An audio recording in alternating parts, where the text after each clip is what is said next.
The ground beneath Olivia Reed's boots crunched with each step as she made her way through the abandoned warehouse district. Her scanner beeped steadily in her hand, tracking the unusual heat signatures she had detected from her lab 3 hours ago.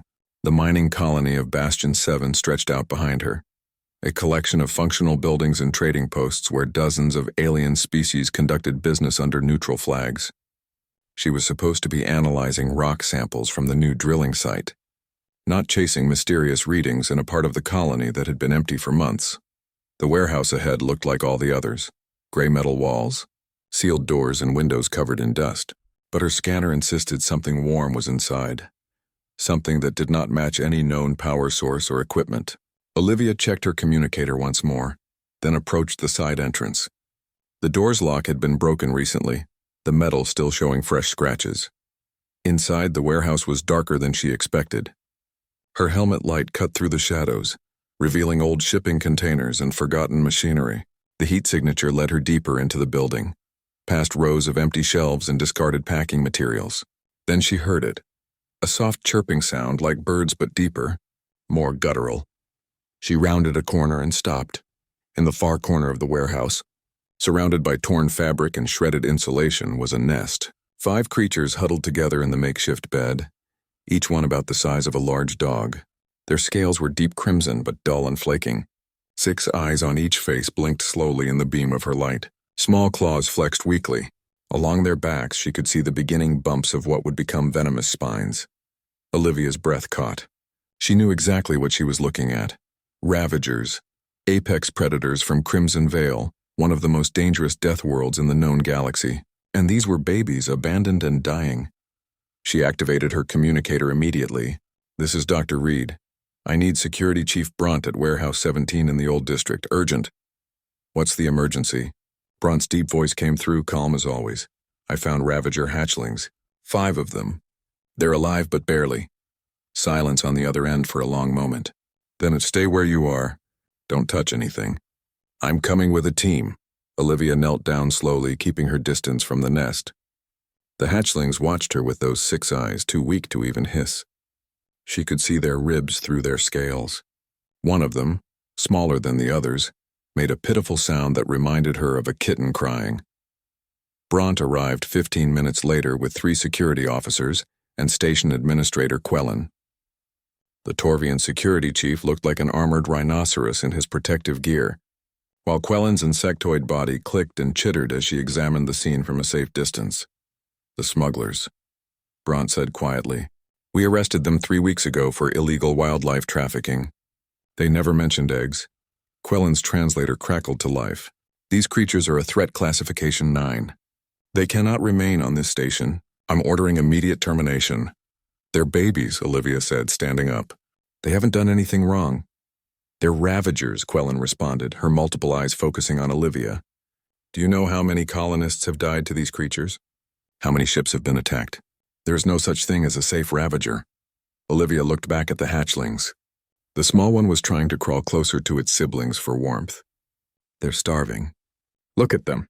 Whatever threat they might become, right now they're just scared and dying." Brunt stepped forward, his massive hand resting on his weapon.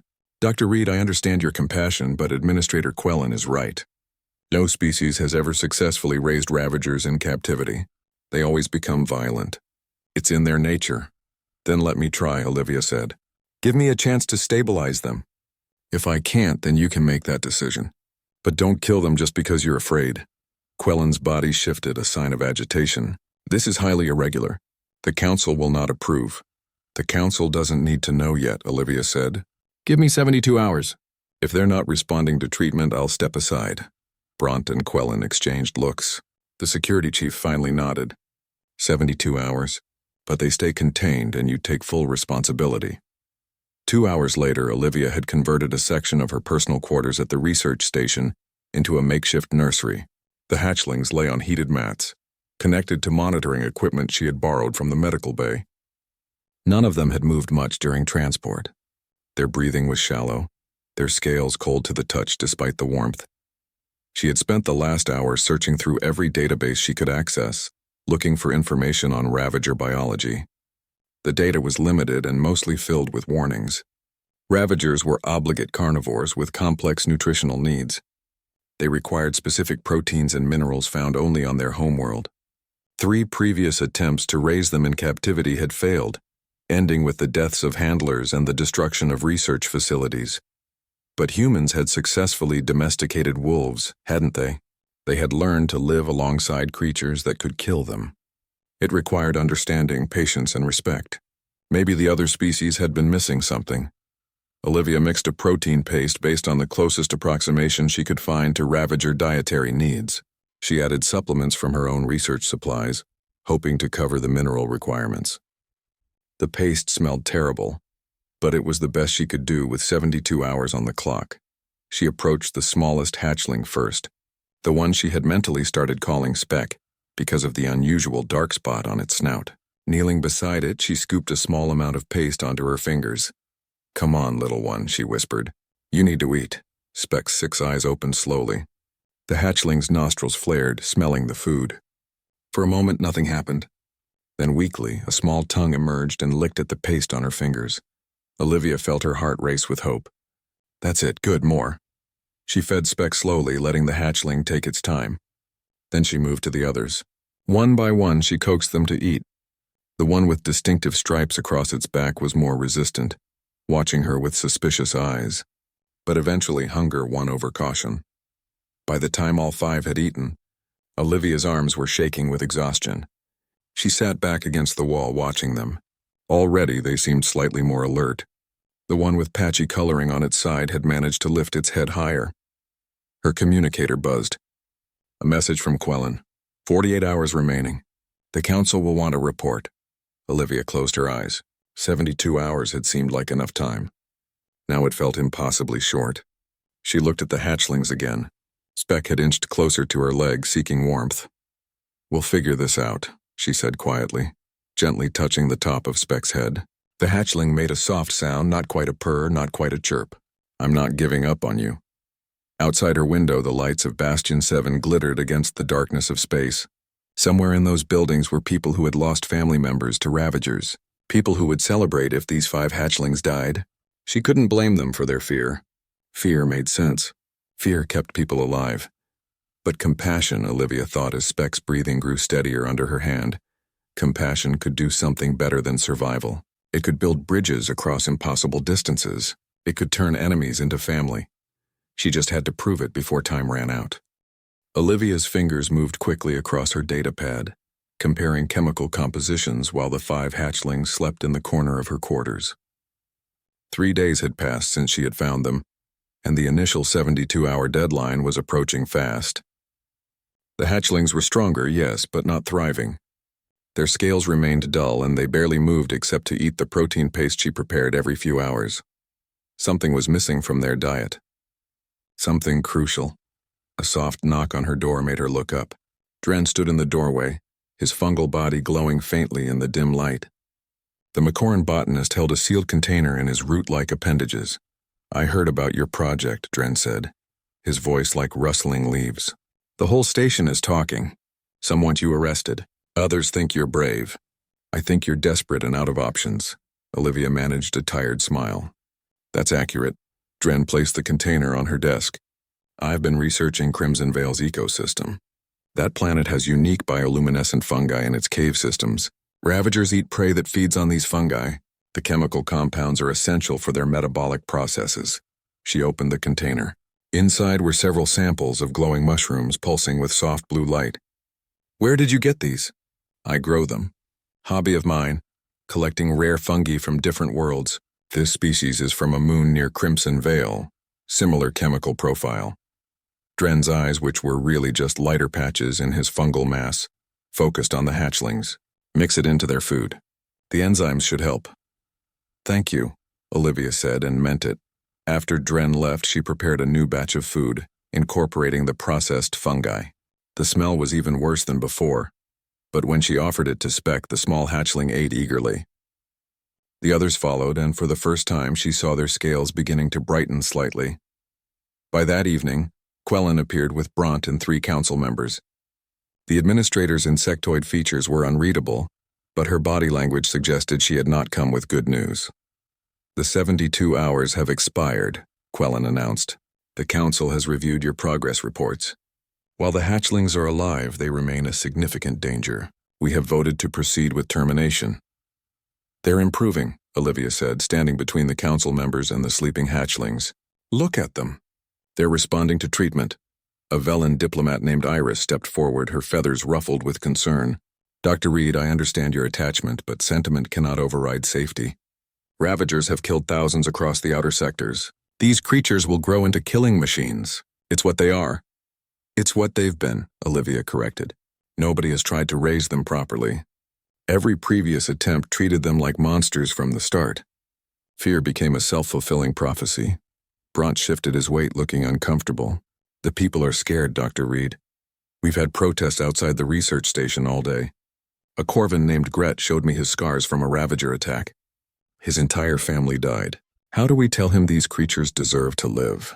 I'm not saying his pain doesn't matter, Olivia said quietly. But these 5 didn't kill his family.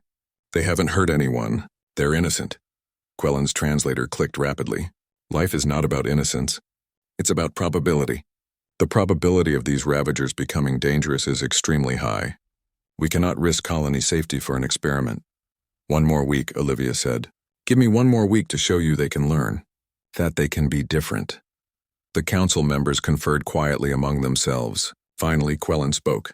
1 week. But Security Chief Bront will station guards outside your quarters. Any sign of aggression? Any indication of threat, and we end this immediately. Understood? Olivia nodded, relief flooding through her. Understood. The next morning, she woke to find all 5 hatchlings awake and watching her.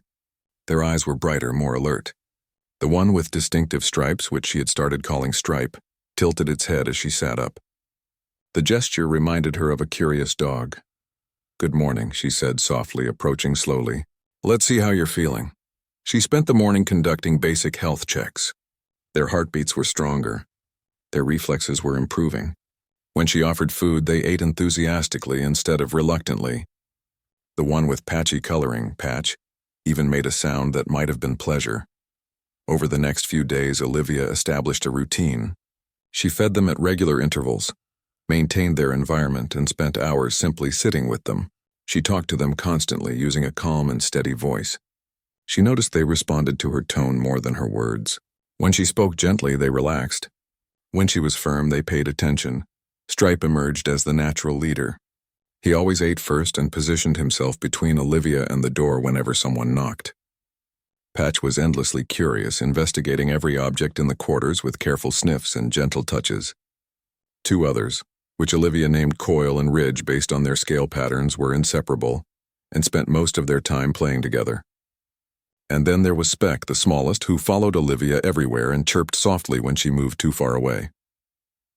On the 4th day, Dren returned with more fungi samples and stayed to observe. They've imprinted on you, he said, watching Speck curl up near Olivia's feet. Like hatchlings do with their parent. Is that good or bad? Olivia asked, unknown. Ravagers in the wild are raised by their mothers for the first year. But those mothers are also teaching them to hunt and kill. You're teaching them something different. Dren's glowing patches pulsed thoughtfully. The question is whether nurture can override nature. That night, Olivia heard shouting outside her quarters. She checked the door's security feed and saw a crowd of colonists, some holding signs, others arguing with the guards. One face stood out, Gret, the Corvin survivor. His bear-like features were twisted with pain and anger as he pointed at her door. She felt a weight in her chest. These people had every right to be afraid. They had lost loved ones. They had seen what adult Ravagers could do. How could she ask them to trust her when their experience taught them otherwise? A soft chirp made her turn. Speck was awake, watching her with all 6 eyes. The hatchling made a questioning sound, sensing her distress. It's okay, Olivia whispered, kneeling down. We're safe. Speck approached and gently butted its head against her hand. The gesture was so similar to a cat seeking comfort that Olivia felt tears prick her eyes. This creature, this supposedly irredeemable monster, was offering her reassurance. The following morning brought an unexpected visitor. Dr. Chirin, an avian plume scientist who worked in the xenobiology department, requested entry. The bird-like researcher kept a careful distance from the hatchlings but watched them with keen interest. Remarkable, Chirin said. his feathers fluffing slightly. Their socialization is far beyond what the literature suggests is possible. They're smart, Olivia said, watching Patch try to figure out how to open a sealed container she had given him as enrichment.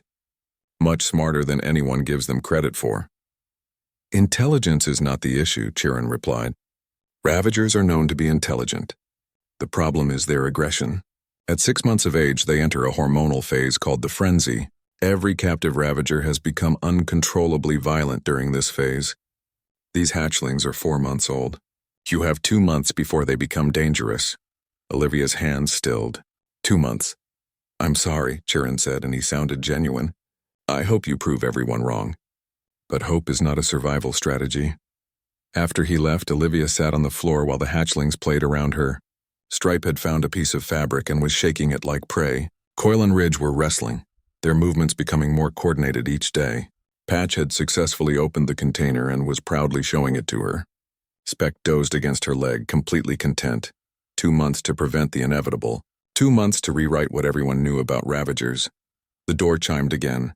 This time it was a maintenance worker, a crystalline silicate named Tull, who had been sent to repair a ventilation panel. Olivia had forgotten about the work order. I'll make sure they stay back, Olivia said, standing up, but Tull entered without waiting, his crystalline body refracting light as he moved quickly toward the panel. The sudden motion triggered Stripe's protective instincts. The hatchling moved faster than Olivia had ever seen, lunging toward the stranger with claws extended and a hiss that sounded far more adult than it should. Stripe, no! Olivia threw herself between them. She felt the sharp pain of claws catching her arm as Stripe collided with her instead of Tull. The hatchling immediately backed away, realizing what he had done. Olivia grabbed her arm, blood seeping between her fingers. Tull fled, shouting for security. Stripe made a high-pitched distress sound, backing into the corner. His eyes were wide, his body trembling. Olivia approached slowly, despite the pain in her arm. Stripe, she said firmly, showing him the scratch.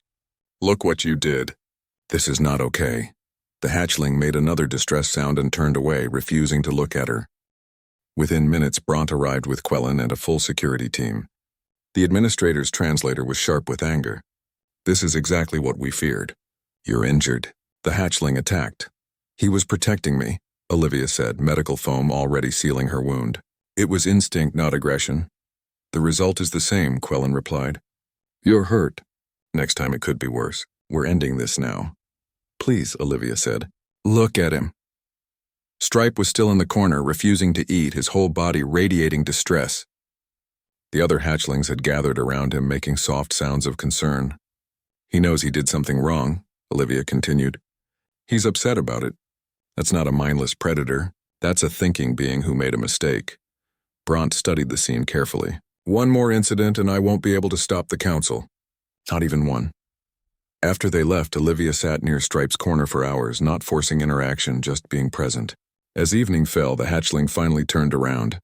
Slowly, carefully he approached. His snout touched her bandaged arm with the gentleness of a whisper. Olivia placed her other hand on his head. I forgive you, she said softly. Now we learn from this, okay? Stripe made a sound she had never heard before, something between a chirp and a sigh. Then he curled up beside her, and gradually, one by one, the other hatchlings joined them. Outside, the protest continued.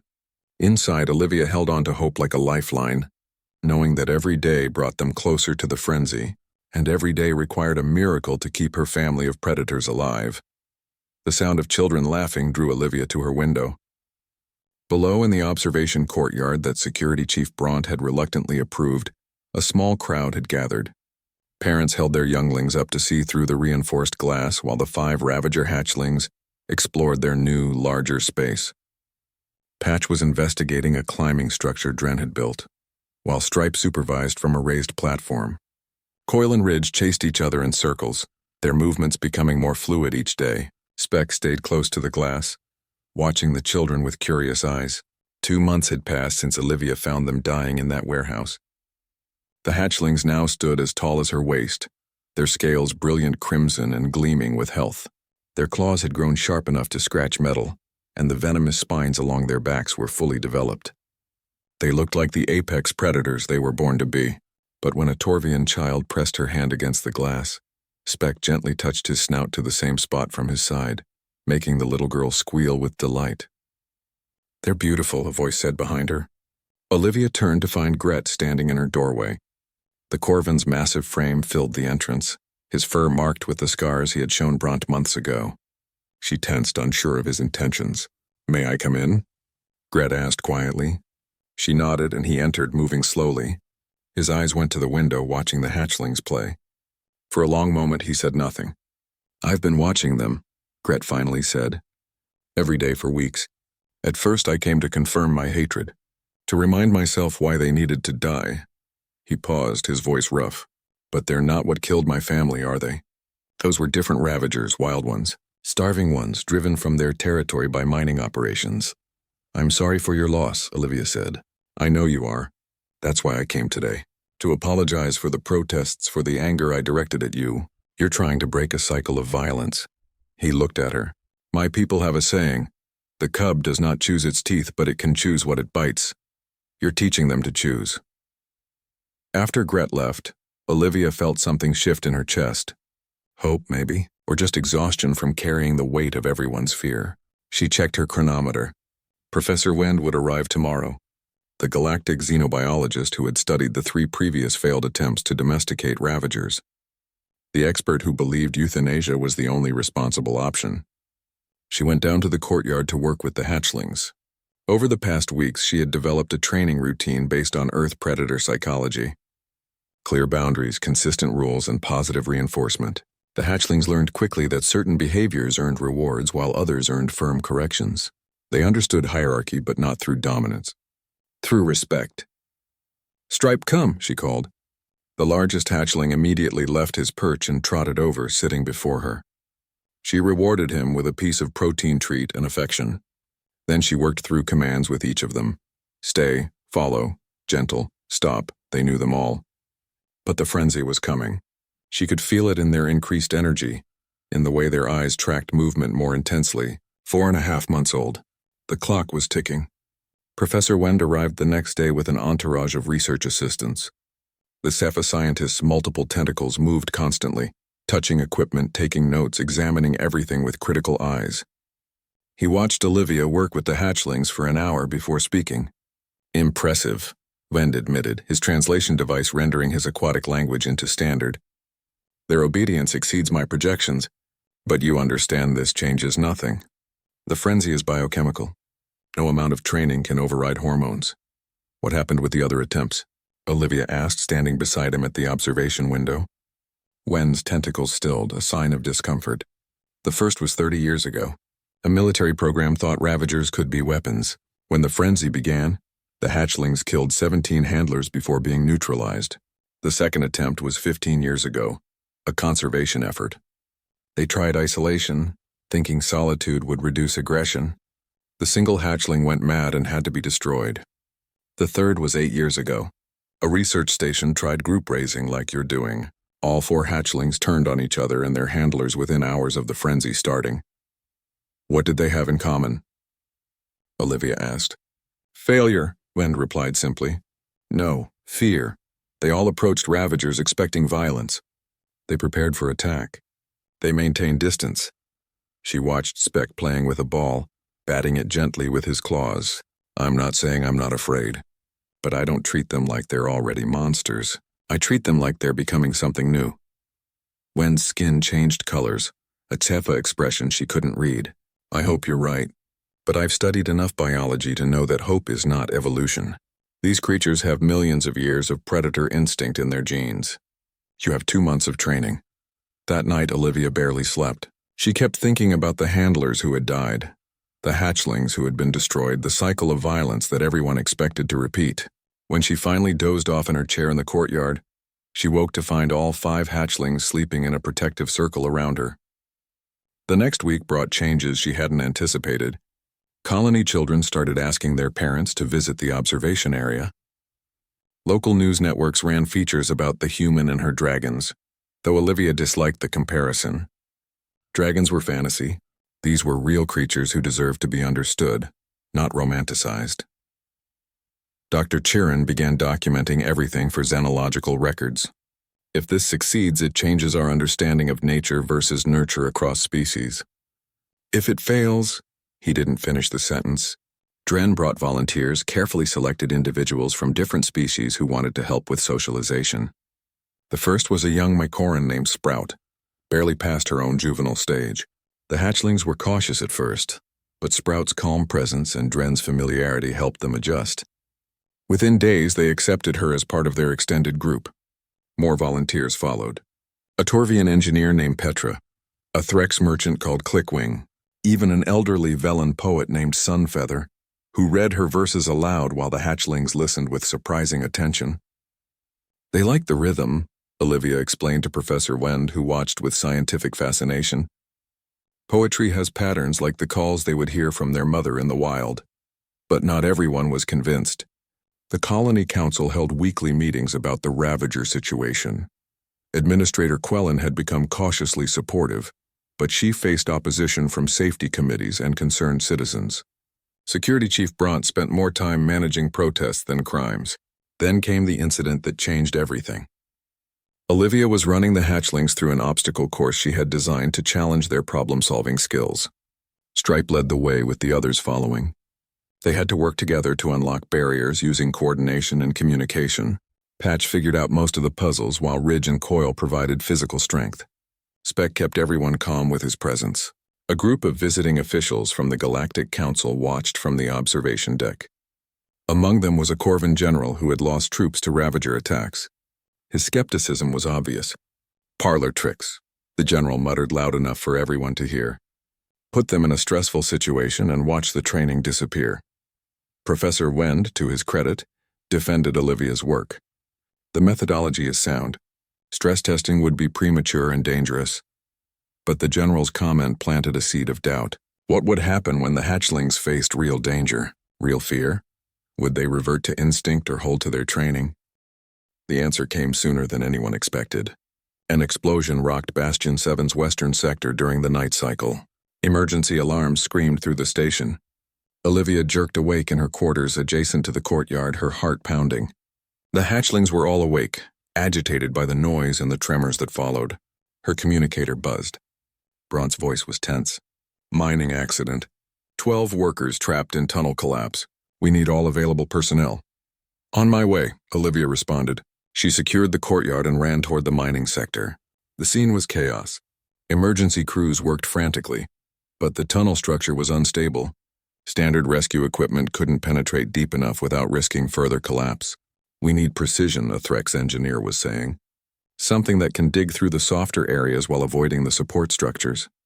An idea hit Olivia so hard she almost stumbled. She activated her communicator. "Bront, I have a solution. Go ahead, the Ravagers. Their claws are designed for tunneling.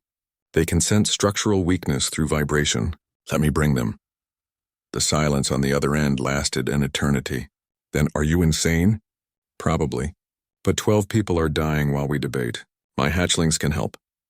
"Your hatchlings, as you call them, could make this worse. They've never been in a crisis situation.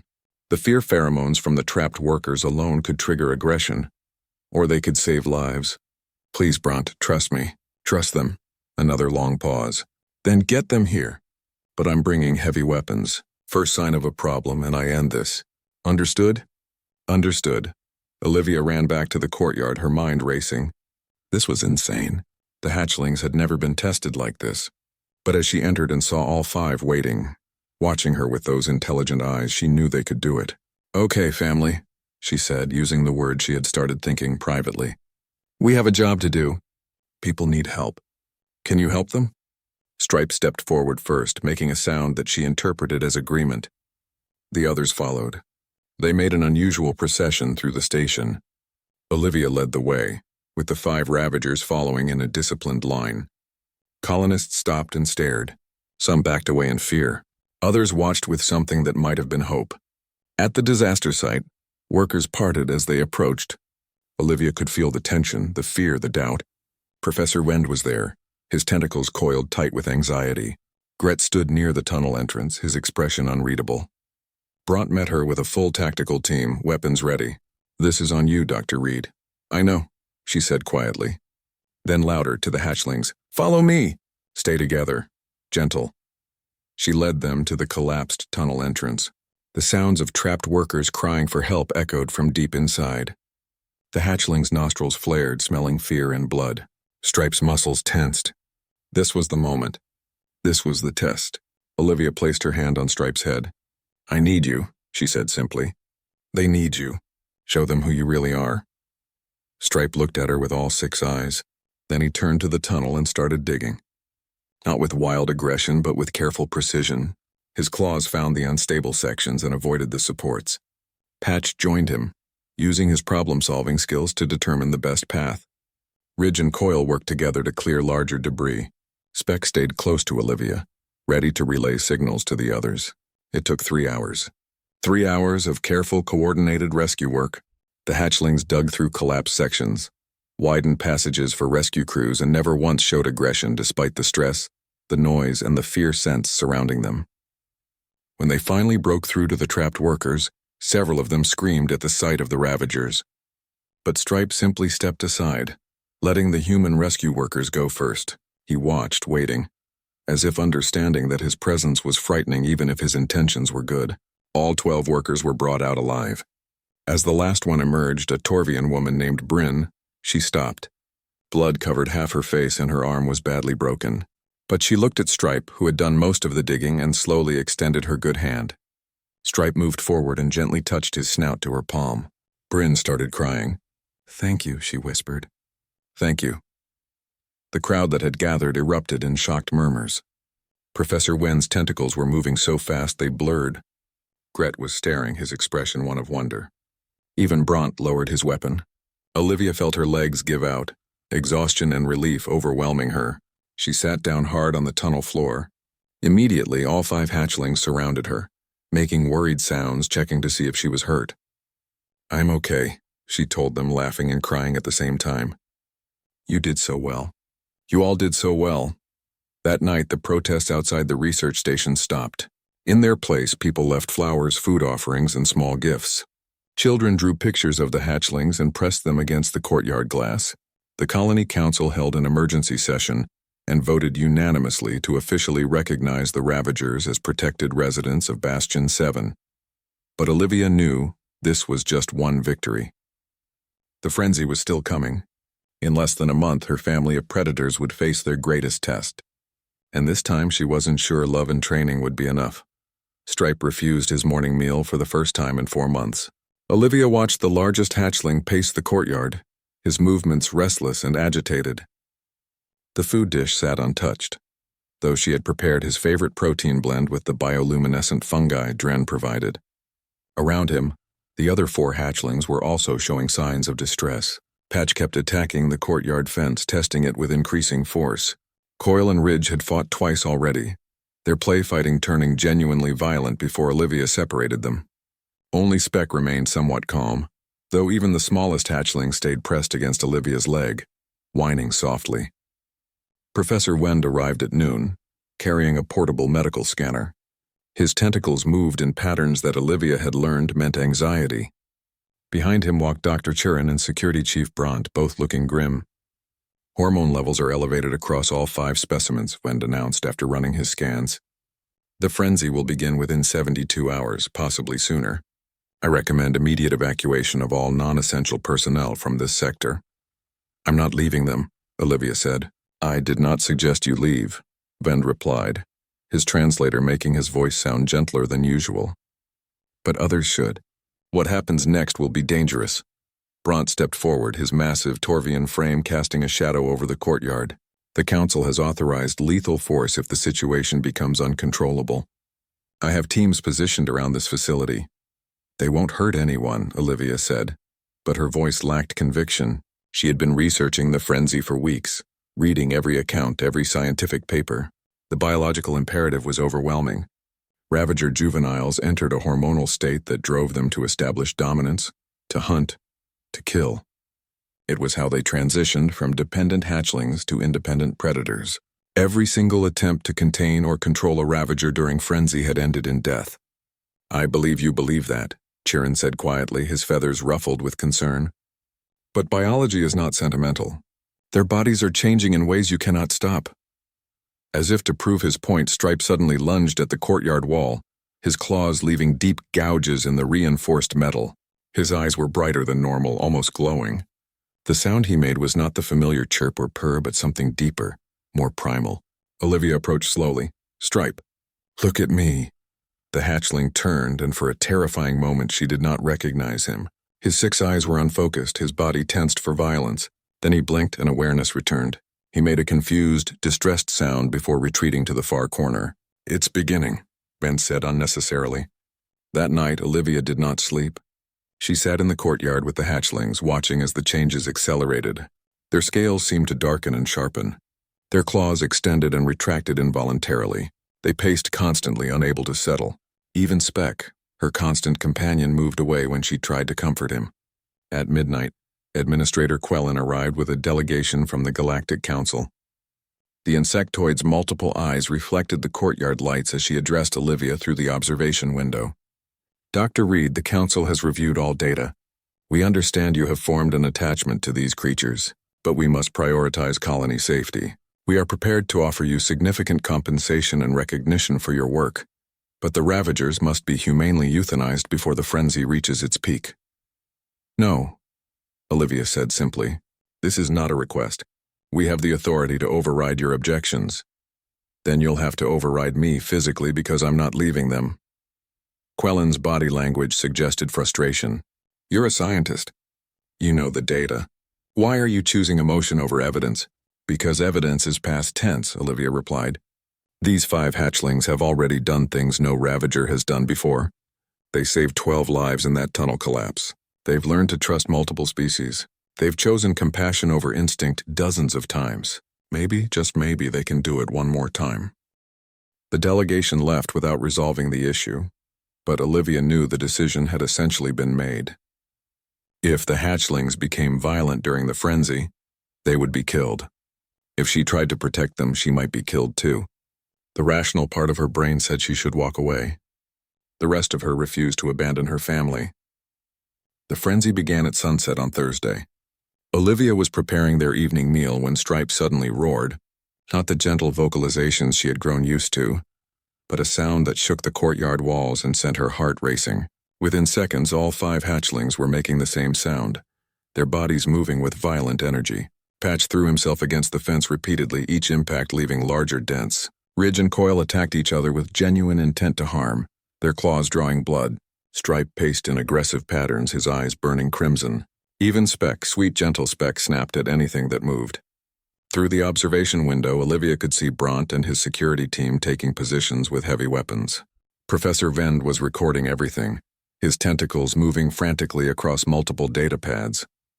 A crowd had gathered, watching with horrified fascination. Olivia stepped into the courtyard. "Dr. Reed, get out of there!" Bront's voice crackled through the speakers. She ignored him. The 5 hatchlings were lost in their frenzy, attacking walls, each other, anything within reach. Their primal instincts had taken over completely. But she had spent 6 months with them. 6 months learning their languages, their behaviors, their individual personalities. If there was any consciousness left beneath the hormonal storm, she had to reach it.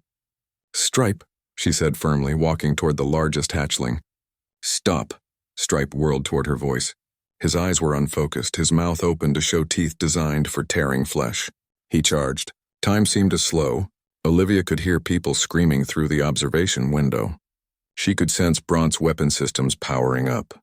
But she held her ground, using every technique she had learned about predator psychology.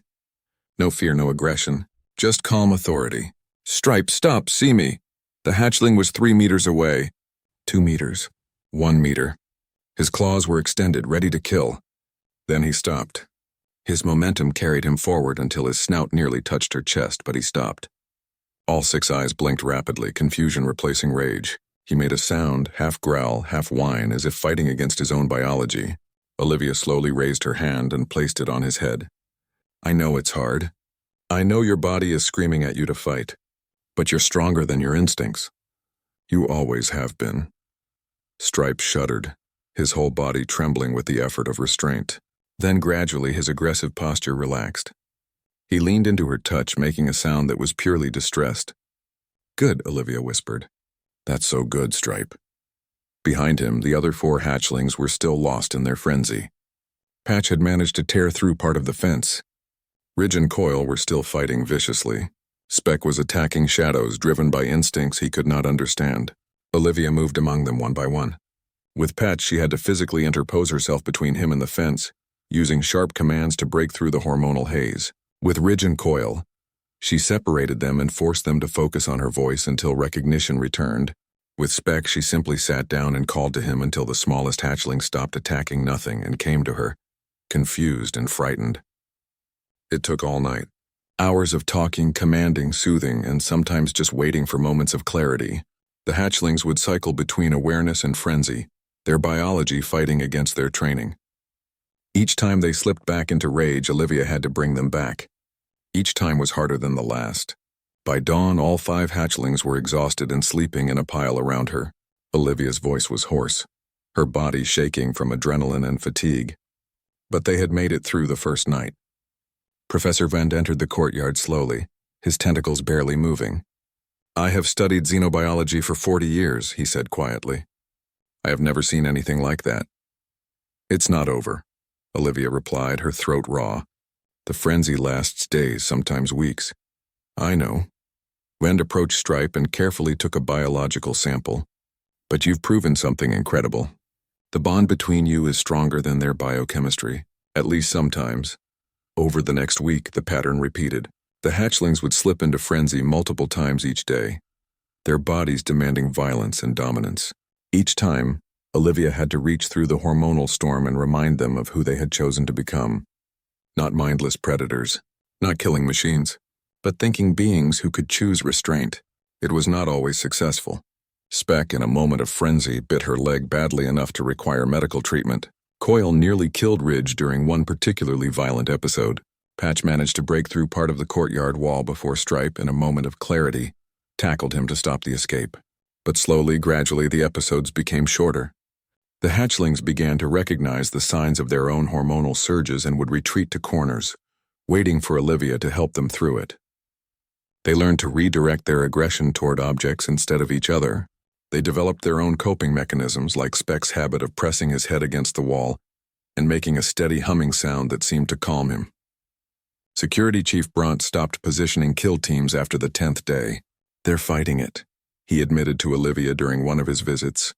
"I've never seen anything fight their own nature like this."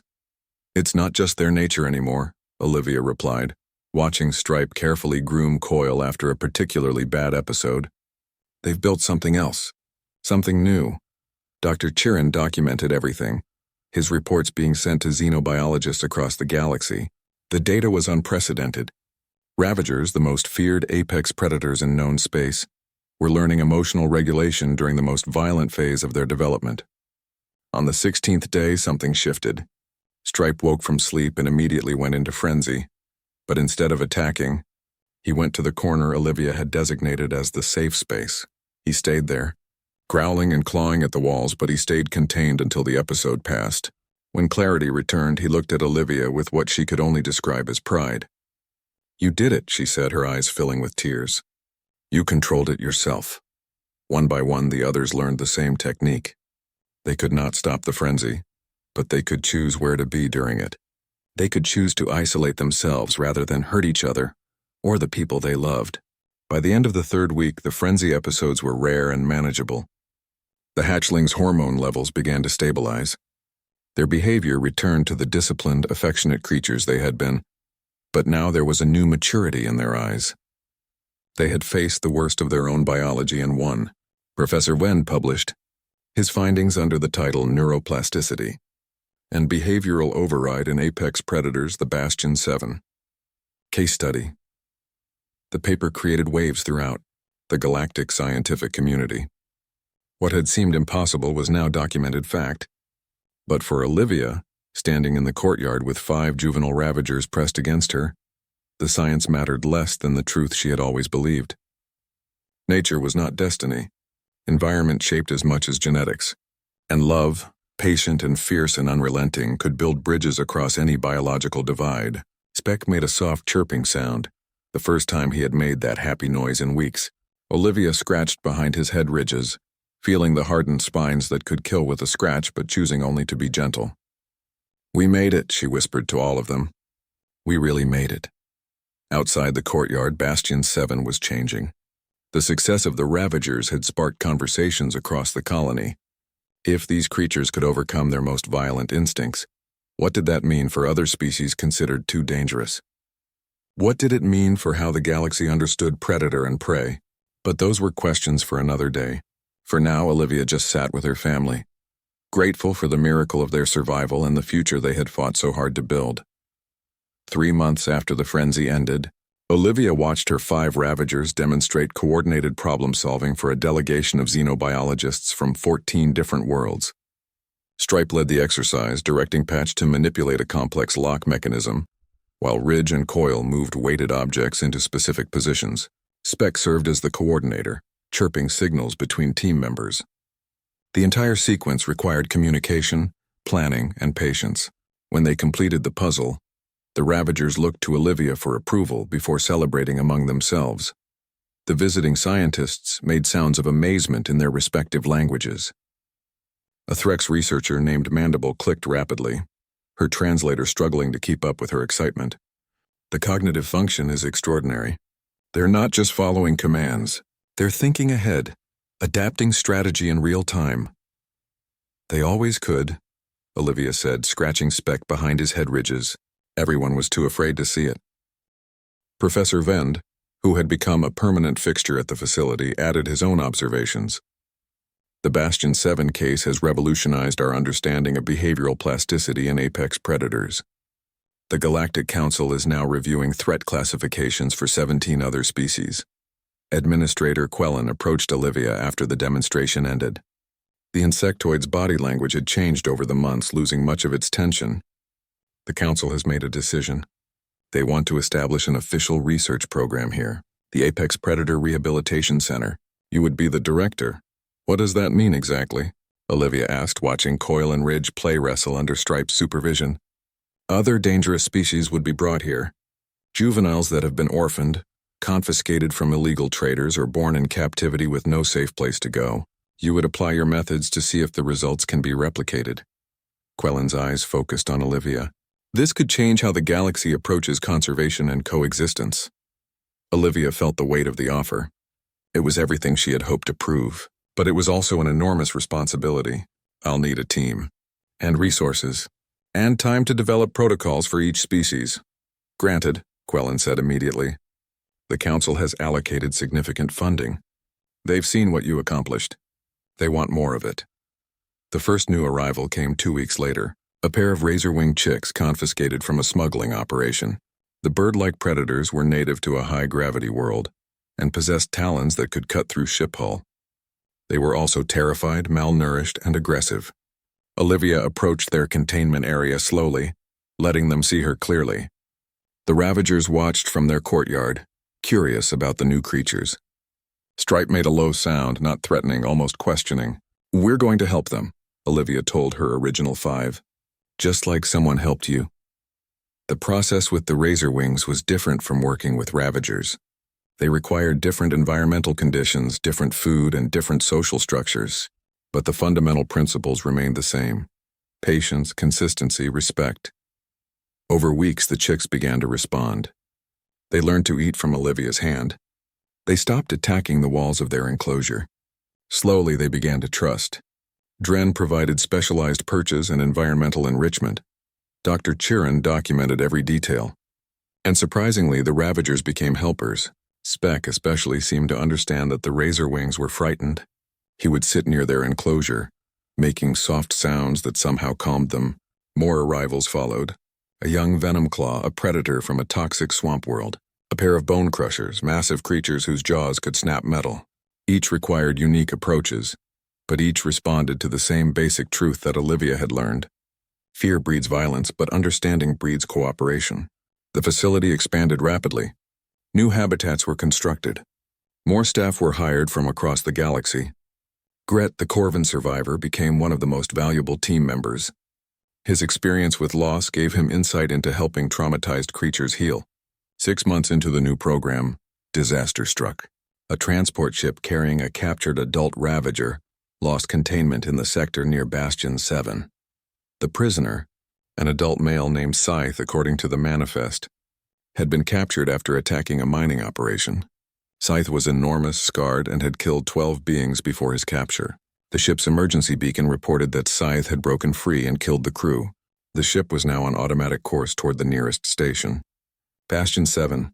Security Chief Brandt called an emergency meeting. We're evacuating all non-essential personnel. I'm bringing in military reinforcements. This isn't a juvenile. This is a fully mature adult in rage state. How long until the ship arrives? Olivia asked. 6 hours. Maybe less if it accelerates. Professor Wen's tentacles were coiled tight with anxiety. Adult Ravagers are 3 times the size of juveniles. Their strength is exponentially greater. If Scythe reaches the station, the casualties could be catastrophic. We need to destroy the ship before it docks, a military officer stated. It's the only safe option. You'd kill him without even trying alternatives? Olivia said. He's a monster, the officer replied. He's killed multiple times. What alternative is there? Olivia looked at the tactical display showing the approaching ship. Her mind raced.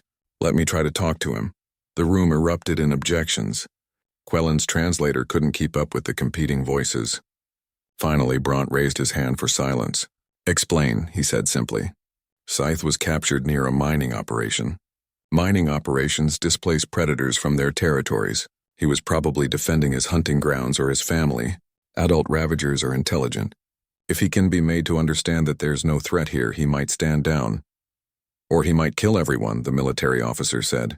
Then you destroy the ship, Olivia replied. But give me a chance first. After heated debate, they agreed to let Olivia try. But the military ships would be in position to fire at her signal. One wrong move and Scythe would be eliminated. As the transport ship approached, Olivia stood on the docking platform with her 5 Ravagers beside her. Stripe was now fully grown, standing nearly as tall as her shoulder. Patch, Coil, Ridge, and Speck flanked him, their scales gleaming in the station lights. They sensed her tension and stayed close. Brandt watched from a secure observation post, his hand near the firing controls. This is insane, he muttered. It's all been insane, Wend replied, his tentacles still recording data. Why stop now? The transport ship clamped into the docking port. The airlock cycled, and then Scythe emerged.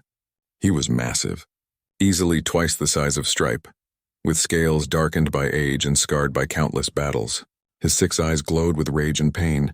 The venomous spines along his back were fully extended. He stepped onto the platform and roared, a sound that shook the station's structure. Every alarm in Olivia's brain screamed at her to run. But she held her ground.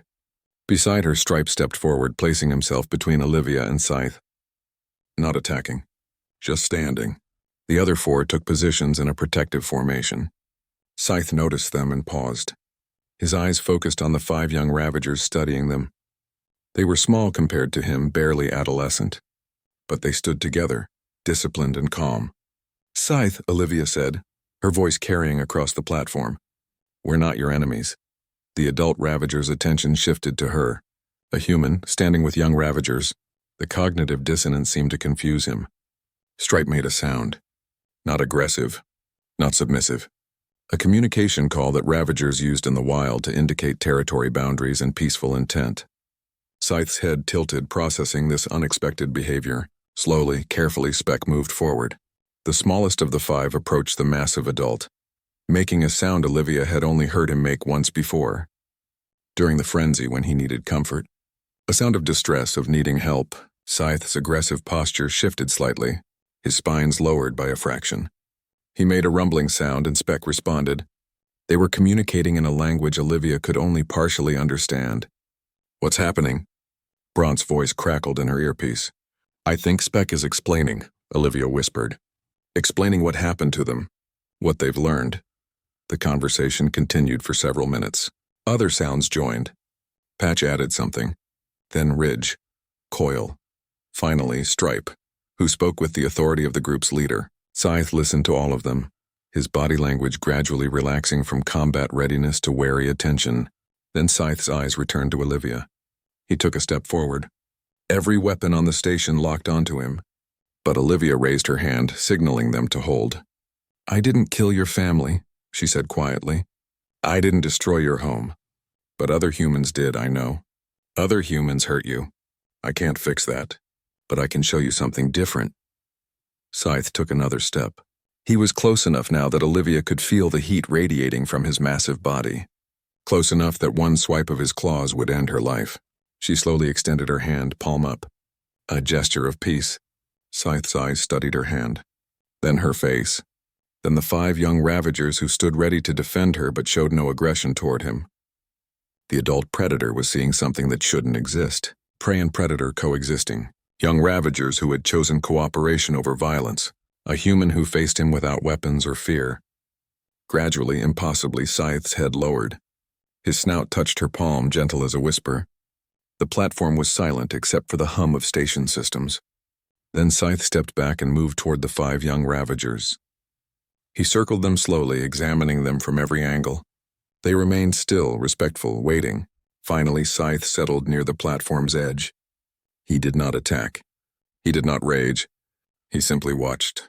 Over the following days, Scythe remained on the station. He was given his own habitat adjacent to the courtyard where the younger ravagers lived. Olivia visited him regularly, always with Speck, who seemed to have formed a special connection with the adult. Scythe did not become tame. He remained a wild creature with a lifetime of violence in his past. But he chose to stay. He chose to observe this strange new paradigm where predators and prey built something together. Professor Wen's research expanded to include Scythe, documenting the first case of an adult ravager accepting peaceful coexistence. The data would take years to fully analyze, but the implications were already clear. Change was possible at any age. Even the most hardened predator could learn new behaviors given the right circumstances. The Galactic Council struggled to classify what had happened. Scythe was technically still a prisoner, but he had broken no rules since arriving at Bastion 7. He had shown no aggression toward station personnel. The legal department created an entirely new category, observational participant. 3 months after Scythe's arrival, a young Torvian named Petra, who had been visiting the Ravagers since she was small, approached his habitat with her father. Scythe watched them through the reinforced glass. The child pressed her hand against the barrier. Slowly, carefully, Scythe raised one massive claw and touched it to the glass opposite her small hand. Petra's father, a mining engineer who had once protested the Ravagers' presence, stared in shock. "I never thought I'd see this." "No one did," Olivia replied, standing nearby with Stripe at her side. "That's why it matters." That evening, as the station's artificial sun set over the habitats, Olivia sat in the original courtyard. 6 Ravagers now called this place home, 5 juveniles she had raised from near death, and 1 adult who had chosen peace over violence. They rested together, a family formed not by blood but by choice. Gret joined her at the observation window. The Korvan had tears in his eyes. "My family died to Ravagers like Scythe. For years I wanted revenge. I wanted every one of them dead. And now?" Olivia asked gently. "Now I think maybe the revenge I needed was to prove that their deaths could lead to something better. Not more death, but understanding." He looked at her. "Thank you for being stubborn enough to try." The facility continued to grow. More species arrived. More staff joined. The Apex Predator Rehabilitation Center became a beacon in the galaxy, a place where the most dangerous creatures learned that they could be something more than their instincts demanded. But for Olivia, the victory was more personal. She watched Speck approach Scythe's resting area, making a soft sound. The adult Ravager responded with a gentle rumble.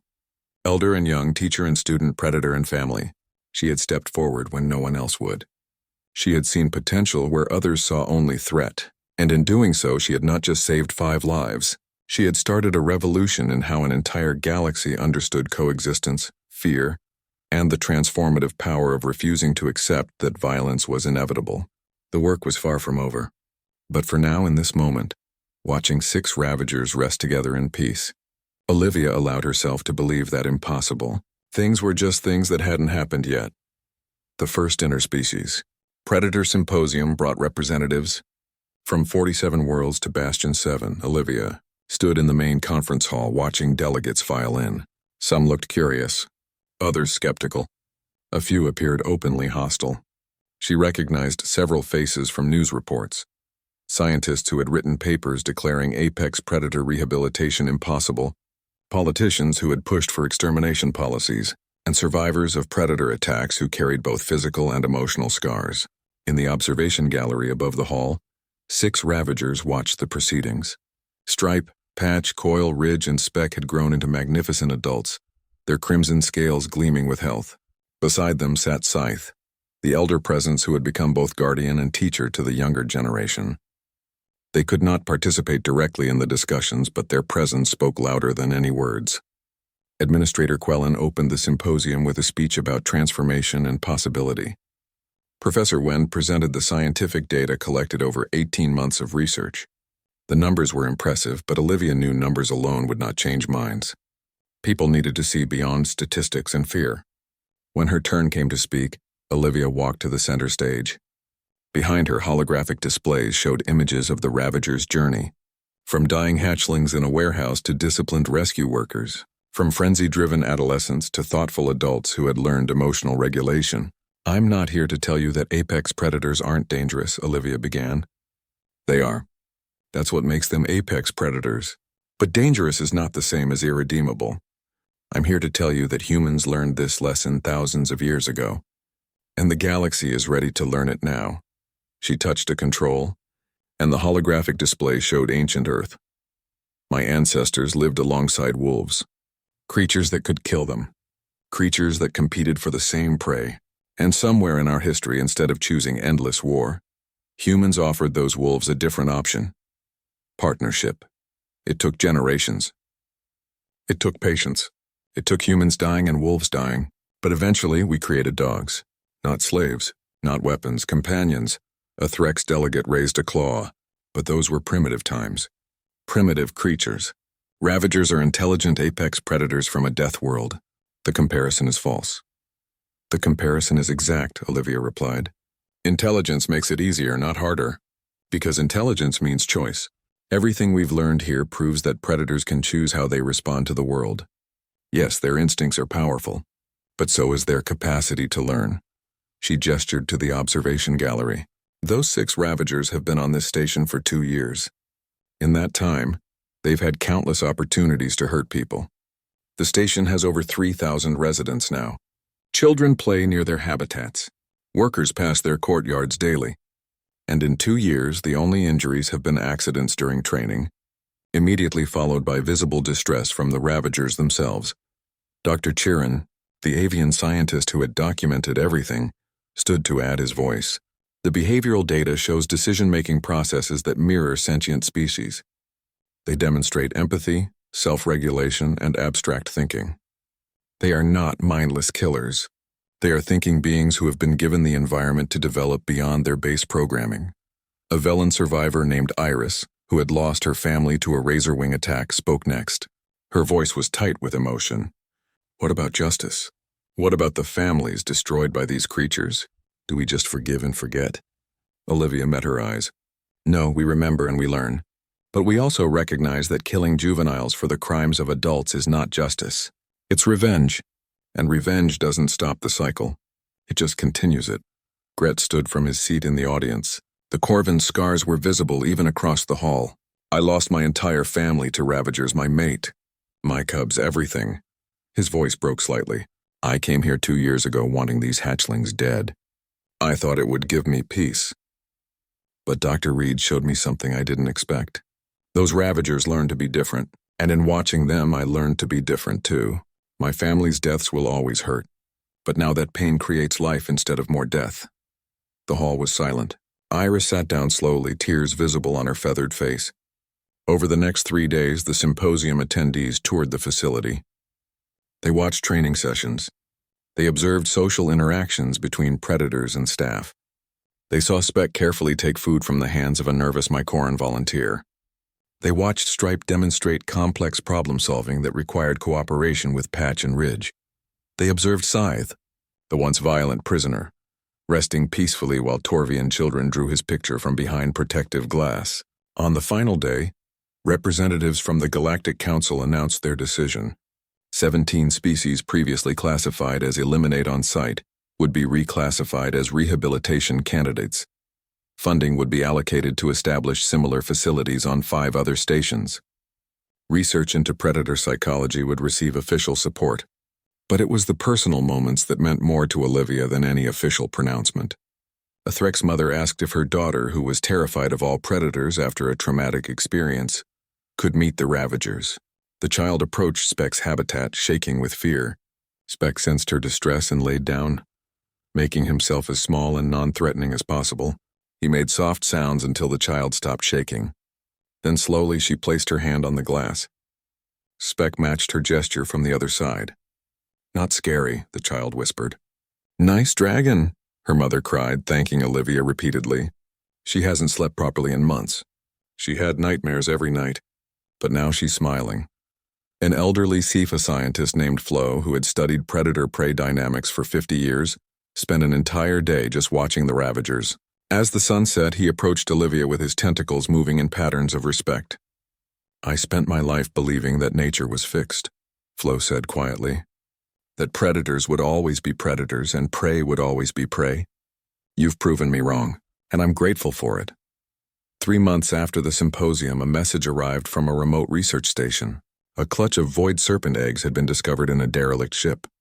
Void serpents were considered even more dangerous than Ravagers. Massive, intelligent, and capable of surviving in the vacuum of space. The research station wanted to destroy the eggs immediately, but the lead scientist, remembering the symposium, asked if Bastion 7 would accept them instead. Olivia called a meeting with her senior staff. Dren, Gret, Dr. Churin, and several others gathered in her office. Bront joined via communication link, his duties as security chief keeping him at a conference on another station. "Void serpents," Gret said slowly. "I've read about them. They're massive when fully grown, and they need vacuum chambers to thrive. We'd have to build entirely new habitats," Dren added. "The environmental requirements are complex." "It's also an incredible opportunity," Dr. Churin said, his feathers ruffling with excitement. "If we can successfully raise void serpents, it proves the model works beyond Ravagers and the other species we've worked with." Olivia looked at the data on void serpents. They were described in every report as hostile, aggressive, and impossible to contain. She had heard similar words about Ravagers 2 years ago. "What do you think?" she asked the room. "I think we've learned that impossible is just a word people use before someone proves them wrong," Gret replied. "If you'd asked me 2 years ago whether Ravagers could be rehabilitated, I would have said no. But I was wrong." "We'll need approval from Quellen and the Council," Olivia said, "and significant resources." "You'll have both," Quellen's voice came from the doorway. The administrator had arrived unannounced. "The Council has already discussed the Void Serpent situation. They've authorized the transfer if you agree to accept them." Olivia looked at the holographic image of the eggs. 7 of them, each one containing a creature that the galaxy feared. 7 chances to prove again that understanding could overcome instinct. "We'll take them," she said. That evening, Olivia visited the Ravager habitat. All 6 were present, her original 5 and Scythe. They greeted her as they always did, with chirps and gentle nuzzles. She sat among them, running her hands over their scales, feeling the warmth and strength beneath. "We're getting more family members," she told them. "Different from you, but similar in ways that matter. They'll need help learning how to live in this new world." Stripe made a questioning sound. He had developed an ability to sense her moods and responded to her emotions as much as her words. "I'm nervous," Olivia admitted. "Void serpents are challenging.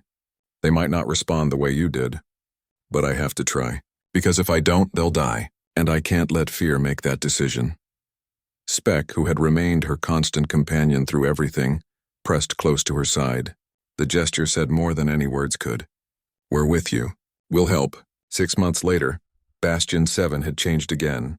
The Void Serpent hatchlings, all 7 successfully hatched and thriving, occupied a specialized habitat that allowed them to transition between atmosphere and vacuum. They were strange, beautiful creatures with scaled bodies that shimmered like starlight, and they were responding to Olivia's techniques, slowly, carefully, but responding. The facility now housed 23 different apex predators from 11 different species. Each required unique approaches, but all were learning the fundamental lesson. They could choose who they wanted to be. Olivia stood in the observation deck, looking out over the habitats. Children pressed against the glass, watching predators play and rest and live peacefully. Scientists took notes, recording data that would change textbooks across the galaxy. Survivors of predator attacks volunteered as staff, transforming their trauma into healing. Bront joined her at the window. The Torvian security chief had become one of her closest friends. "I remember when I wanted to destroy those first 5 hatchlings," he said quietly. "I thought they were a threat that couldn't be managed." "You were doing your job," Olivia replied. "Protecting people. You weren't wrong to be cautious." "Maybe, but I was wrong to think caution meant killing." He gestured to the habitats below. "This is better, harder, riskier, but better." A young Velen named Iris, daughter of the survivor who had questioned Olivia at the symposium, worked in the Razorwing habitat. She had started as a volunteer, scared but determined to face her fears. Now she was one of the best handlers, with an intuitive understanding of predator psychology. Dren had expanded his fungi research, discovering that many apex predators from death worlds required similar bioluminescent compounds in their diets. His work was saving lives across the galaxy. Professor Wend had written 3 books on the Bastion 7 research, each one challenging decades of accepted wisdom about predator behavior. His reputation had transformed from skeptic to pioneer. And Gret, the Corvin who had lost everything, now led training programs for survivors who wanted to work with predators. He taught them that healing was not about forgetting pain, but about transforming it into purpose.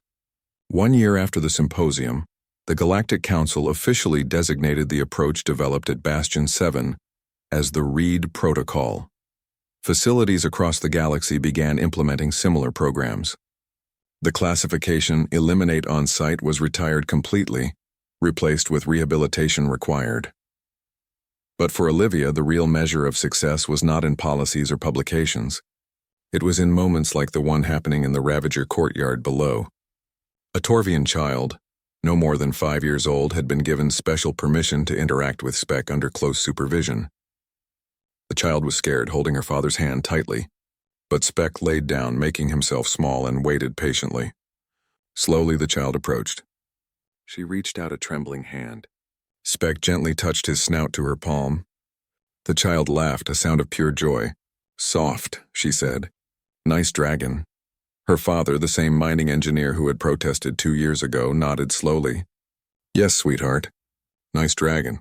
That night, Olivia received a communication from Earth. A conservation biologist had read about the Reed Protocol and wanted to apply it to Earth predators that were being hunted to extinction: tigers, bears, sharks, species that humans still feared despite thousands of years of coexistence.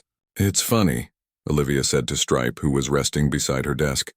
"I came to the stars thinking I'd left Earth's problems behind. But the problems are the same everywhere. Fear, misunderstanding, the assumption that different means dangerous." Stripe made a soft rumbling sound, his version of agreement. She thought about the journey that had brought them here. 5 dying hatchlings in a warehouse, the protests and the threats, the frenzy that nearly destroyed everything, Scythe's arrival and his choice to stay, the symposium and the slow change in galactic consciousness. It had been 2.5 years since she had found them. 2.5 years of fighting fear with understanding, meeting violence with patience, and replacing hatred with hope. The work was far from finished. There would be setbacks. There would be failures. Some predators might not respond to rehabilitation. Some people might never overcome their fear. But the foundation had been built. The proof existed. Change was possible. A soft chirp made her turn. Spec stood in the doorway of her office, which she kept open so he could come and go freely. Behind him were the others: Patch, Coil, Ridge, and Stripe. They rarely all came to her office together. She stood concerned. "What's wrong?" They surrounded her, making gentle sounds. Then one by one they lowered their heads in a gesture she recognized. Not submission, gratitude. They were thanking her for choosing them when the galaxy had wanted them dead. Olivia felt tears on her face. She placed her hands on each of them in turn. These magnificent creatures who had been given a chance and seized it with both claws. "I should be thanking you. You did the hard part. You chose to be different." Later, as the station's lights dimmed for the sleep cycle, Olivia walked through the facility one last time. Every habitat was quiet. Every predator was resting. In the Ravager courtyard, Scythe watched over the 5 younger ones. his role as elder and protector fulfilled with quiet dignity. Tomorrow would bring new challenges, more arrivals, more skeptics to convince, more work to prove that coexistence was not just possible, but necessary. But tonight, Olivia allowed herself to simply observe what they had built. A place where the galaxy's most feared creatures learned that they could be more than their instincts demanded. A place where survivors became teachers, teaching others that healing was stronger than hatred. A place that proved every single day that the human capacity for compassion could bridge any divide. She thought about the question a Velen child had asked her during the symposium. Will the predators ever be truly safe? At the time, Olivia had answered that safety was not about removing danger but building understanding. Now, watching 6 ravagers sleep peacefully while children's drawings decorated the walls around their habitat, she had a more complete answer. Safety was not a destination. It was a choice, renewed every day by every being in the relationship. The predators chose restraint. The prey chose trust, and together, they built something that seemed impossible until someone was stubborn enough to try. Olivia smiled in the darkness. 2.5 years ago, she had stepped forward when no one else would. She had seen 5 dying hatchlings and refused to accept that their story had to end in tragedy.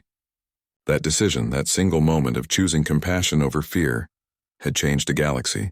And somewhere in the universe, on stations and planets she had never visited, other people were making similar choices.